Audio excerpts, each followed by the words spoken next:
আসসালামু আলাইকুম ওয়া রাহমাতুল্লাহ। সারা বিশ্বের সংবাদ 7.30 মিনিটে আপনাদের সামনে হাজির হলাম। আশা করি সাথেই থাকবেন। দেশের প্রধান দৈনিক পত্রিকাগুলো তাদের শিরোনামে যে খবরগুলো গুরুত্ব সহকারে ছাপিয়েছে তাই নিয়ে হাজির হলাম আপনাদের সামনে। শুরুতেই থাকছে গতকাল গণভবনে ইউএস বাংলাদেশ বিজনেস কাউন্সিলের একটি প্রতিনিধি দল প্রধানমন্ত্রী শেখ হাসিনার সাথে সাক্ষাৎ করলে প্রধানমন্ত্রী শেখ হাসিনা 2041 সাল নাগাদ বাংলাদেশকে একটি উন্নত ও স্মার্ট দেশে পরিণত করতে যুক্তরাষ্ট্রের ব্যবসায়ীদের সহযোগিতা চেয়েছেন। প্রধানমন্ত্রীর প্রত্যাশা দীর্ঘমেয়াদী অংশীদার হয়ে উঠবে যুক্তরাষ্ট্র।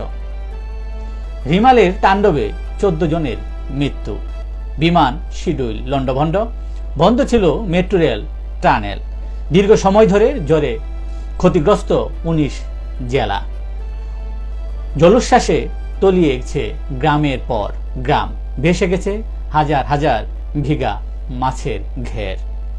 ঘূর্ণিঝড় রিমালের প্রভাবে দেশের অর্ধেক মানুষ বিদ্যুৎহীন, ফসলের ব্যাপক ক্ষতি, পানিবন্দী কয়েক লাখ মানুষ, মোবাইলের নেটওয়ার্কের বিপর্যয়। আওয়ামী লীগ সভাপতি প্রধানমন্ত্রী শেখ হাসিনা আবহাওয়া পরিস্থিতি স্বাভাবিক হলে ঘূর্ণিঝড়ে ক্ষতিগ্রস্ত এলাকা পরিদর্শনে যাবেন বলে জানিয়েছেন দলটির সাধারণ সম্পাদক এবং সড়ক পরিবহন ও সেতুমন্ত্রী ওবায়দুল কাদের। রাশিয়ার সঙ্গে বাণিজ্য ও ব্যবসায়িক সম্পর্ক জোরদার আগ্রহী কথা জানিয়েছেন দেশের শীর্ষ বাণিজ্য সংগঠন এফবিসিসিআই। গতকাল এফবিসিসিআই এর গুলশান কার্যালয়ে রুশ ব্যবসায়িক প্রতিনিধি দলের সঙ্গে অনুষ্ঠিত বৈঠকে একথা জানান এফবিসিসিআই সভাপতি। দেশপ্রেম ও পেশাদারি দিয়ে সব ষড়যন্ত্রের সঠিক জবাব দেবে বলছিলেন সেনাপ্রধান এস.এম. শফিউদ্দিন আহমেদ। লাশের টুকরোর খুঁজে ঘুরপাক খাচ্ছে তদন্ত, এমপি আনার হত্যাকাণ্ড। লাশ উদ্ধার না হলেও পর্যাপ্ত প্রমাণের উপর নির্ভর করবে খুনিদের শাস্তি। মৃত্যু ঘোষণা দিতে ভারতের সময় লাগবে 7 বছর। হত্যাকাণ্ড ও লাশ ফেলার পুনর্দৃশ্যায়ন করা হয়েছে। বেনজিরের চেয়ে স্ত্রীর সম্পত্তি 20 গুণ বেশি, অনুসন্ধান চলমান, আরও সম্পদ পাওয়া গেলে জব্দ করা হবে বলছিলেন দুদক আইনজীবী। প্রচার শেষ, আগামীকাল 90 উপজেলায় নির্বাচন, তৃতীয় ধাপের ভোট গ্রহণ। আশঙ্কাজনক হারে বেড়েছে প্রসব পরবর্তী জটিলতা, আজ নিরাপদ মাতৃত্ব দিবস। বেসিক ব্যাংকের বাচ্চুসহ 6 জনের বিরুদ্ধে দুদকের অভিযোগপত্র। দুদকের পক্ষ থেকে জানানো হয় শিগগিরই অভিযোগপত্রটি বিচারিক আদালতে দাখিল করবেন।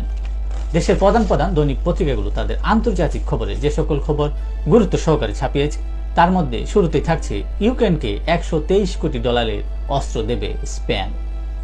পূর্ব ইউক্রেনে 2টি গ্রাম দখলের দাবি রাশিয়ার।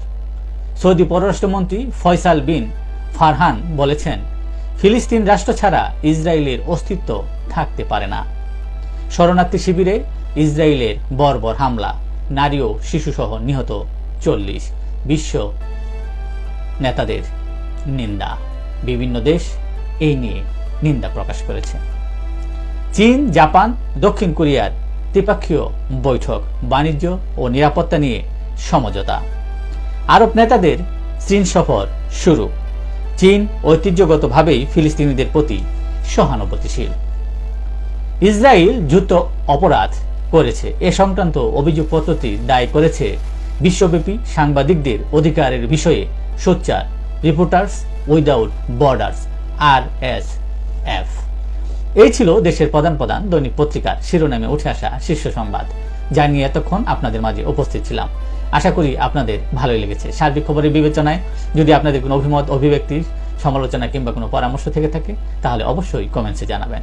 আপনাদের কমেন্টসের প্রত্যাশায় আজকের মতো এখানে বিদায় নিচ্ছি। আবারও দেখা হবে আগামীকাল ঠিক একইভাবে সারা বিশ্বের সংবাদ 7.30 মিনিটে। সে পর্যন্ত অবশ্যই ভালো থাকবেন, সুস্থ থাকবেন। আসসালামু আলাইকুম ওয়া রাহমাতুল্লাহ। শুভ সকাল সকলকে।